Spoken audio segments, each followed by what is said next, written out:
What's good, people? It's your boy Icarus Gray, and today let's talk about some hot takes. Before we get into the content, make sure you hit the like, hit the subscribe, and hit the bell button so you can be notified for every time that we drop a video over at Gray Area Anime. Let's do this. So with the popularity of the new Bel-Air Reimagining, there's been a lot of conversations regarding, well, the fact that it's a reimagining. There's a lot of people who are coming to the show expecting to see a lot of the things that they're used to, or are wondering why it has a bit of a darker turn. I tend to lean toward the fact that it's just a misunderstanding between what is a reboot, what's a remake, and what's a reimagining, amongst a couple other hot topic issues that I want to address today. First, let's start with a small basis of explaining the difference between a reboot, remake, and a reimagining so we can kind of, clear what may be a bit murky for some. A reboot is basically the Spider-Man trilogies or the Spider-Man series of movies. We start with the original Tobey Maguire movies, and then we reboot to the Andrew Garfield, and finally have rebooted once more to the Tom Holland. And, only two of those got trios. Sorry, Andrew. Tom's the best. What they all have in common is, well, they tell the same story. We know who Peter Parker is. We know what his story is. We know who his villains are. They may change a couple things here and there that are cosmetic to kind of bring things up to date, but for the most part, especially with the first two sequences of Spider-Man movies, everything seems to kind of stay the same. Whether it's the fact that he gets bit by the spider, Uncle Ben dies, and you find out a lot about Gwen Stacy or Mary Jane. Whoa. Super Bowl must be existing somewhere in my brain. But the essentials of it is just that. The foundation stays the same, but you're using it or doing it again, trying to make a better connection or a better continuation of something that we're used to. Another example of a reboot, which is also kind of tied into a little bit of reimagining, which I'll explain a little bit later, will be the fourth Ninja Turtle movie. Yeah, I bet you're wondering about a fourth Ninja Turtle movie. Well, in 2007, there was an animated movie that came out that is a direct continuation of the first three. There's a lot of Easter eggs and things that go along with the movie, but they deemed it as a continuation. And that is a bit of a reboot because they didn't do it in the, traditional sense, but they wanted to make a continuation of the story. Reboot keeps something of what you originally watched, so that way you're not dismayed from going to see it. And hopefully the studio or director or whoever's producing it is trying to do it justice or do a money grab. Kind of, Fantastic Four original, Fan Four stick. Remake would essentially be the original Ghostbusters to the Ghostbusters with the gender bender that a lot of people seem to have issues with. The stories are pretty much the same, and it's a origin story. It's an origin of when they start catching ghosts and find their place to catch ghosts and all of those things. All of the components are there. The only difference being that it's women instead of men. And a remake is mostly standalone in them trying to take something that you saw from back in the day and remake it, try and make it better. Maybe the original Carrie versus the remake, where now it's, of course, in modern times and they're trying to go a bit more gory or try and do a couple bit more things that weren't originally able to be done in the first movie. Last but not least, we've arrived to the basic explanation of Bel-Air, which is it's a reimagining. A reimagining takes the foundations that you're used to but tries to turn them on their head. Think Maleficent. If you saw Sleeping Beauty and then you went to see Maleficent, you may be a bit confused by the stark contrast in, the main villain's actions. she's a mother figure to Aurora. And instead of being, just a terrible person who was mad at the sweet royals, she actually had a purpose.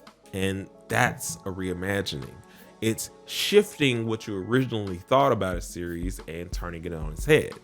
Take Riverdale and, Sabrina the Teenage Witch, or the Chilling Stories of Sabrina the Teenage Witch. I mean, those are reimaginings. They lean more to the horror side of these things, and they, turn Riverdale, a comic book about Archie comics, completely on its head. It's seeing this in a different light. It's basically if you took Mario and somehow made him into Call of Duty. You basically change the perspective that you even looked at these things from. You're reimagining, trying to take a different step. The Bel-Air is more intense. It's not a comedic sitcom. It actually gets to address a lot of the issues that were in the show and, see them through. It's not attempting to make an after-school special in terms of dealing with tough choices or tough things that go on in teenagers, adults' lives. It's actually facing the reality of these situations as we as people may deal with them. So hopefully that at least gets those three out of the way and you have a better understanding of what a reboot, remake, and reimagining are. Let's do a couple more hot takes before I end this video. So I'm in a lot of anime groups, obviously, and I often see a huge argument between manga readers and anime watchers, those who do the things exclusively. I don't really understand. I know a lot of manga readers can come off pompous in a certain way because they're not necessarily waiting on a season 2, a season 1, or anything to be animated, and they have a lot of spoilers or know a lot of information. It doesn't make you any better than anybody. It's just, a connection point. I think that a lot of the times, if you don't have time to read, that's cool. But I also think that as a manga reader myself, who also watches and does both, I'd like there to be more of us. I think that mangas help us to kind of understand the anime a bit more or appreciate it a bit more, because there are some anime adaptations that are better than mangas. I mean, they shorten things, they cut out all the things that you don't like and make it a little bit better for you as, a viewer. No matter what it is, it tries to make a better experience for us. And for that, I'm appreciative. I don't really understand the fight as much because we can all get along. There's no real reason to be at each other's throat about preference. Speaking of preference, while we're on the subject, subbed versus dubbed, look, yes, I am again a subbed watcher. I don't tend to listen to the dubbed very much, but I don't begrudge anybody who watches dubbed.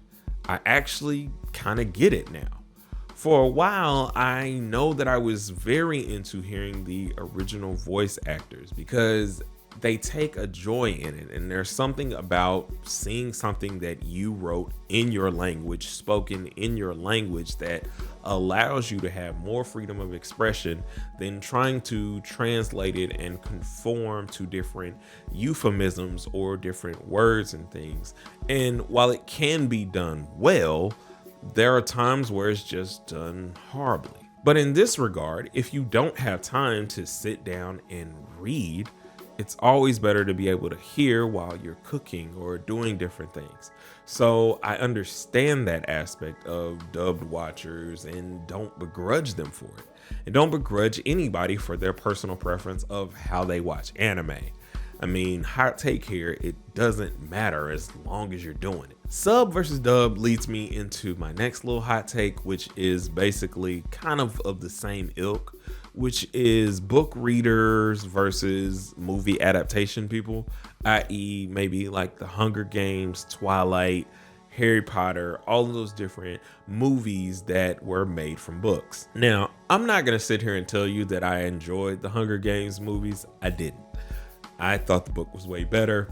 And a couple reasons for that. One, I just think that Katniss's inner monologues are kind of needed to express a lot of her angst. And, you know, as an audience, I don't like how we're kind of led around by certain false beliefs. At least that's what was created for me. But on the other hand, it's a movie. You don't really have time to get into all the nuances and the minutia that goes into a book. You're here to make something that is visually pleasing because you want people to be brought in. You want to increase the sales of the book. And to do that, you don't just want to repurpose everything and put it on the screen. You gotta be, you know, Hollywood, movie magic. But either way, this is another faction of disagreements that I think we should come together on. I think that as book readers, you should give them maybe a little bit more context in a non-snobbish way. And the same thing with people who go see the movie and enjoy them. Like, you know, it's a movie and we're all excited about these characters. Knowing more about them, whether it's from a movie you decided not to watch because you didn't want to give in to the man, or from reading a book and creating these things inside of your mind, but then seeing them on the screen, or at least an attempt. Maybe it makes you appreciate the book more, or for those of you who watch the movies, maybe you appreciate the movie more. It's all about appreciation and perspective and increasing it.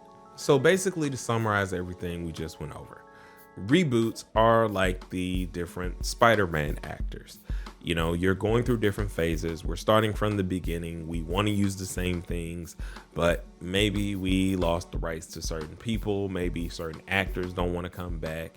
Maybe the public didn't respond as well as we wanted them to. So we're going to try again with different set of actors. A remake. The original Carrie versus the 2000 and whatever it came out Carrie. I don't watch horror movies, y'all. And a reimagining, which is the Fresh Prince of Bel-Air versus Bel-Air, the drama. You know, manga readers and anime watchers can coexist, as well as subbed and dubbed watchers, as well as book reader snobs and movie watcher snobs.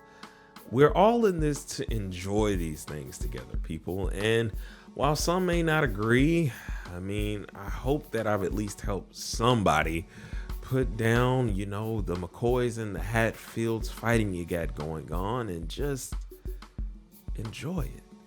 It's there for us to enjoy. If you have some hot takes or other things that you want people to stop doing and just, you know, kumbaya and come together, leave them down in the comments. And while you're at it, if you enjoyed this video, make sure you hit the like, hit the subscribe, and hit the bell so you can be notified for every time that we go live at Gray Area Anime. A 1 and a 2 and a peace.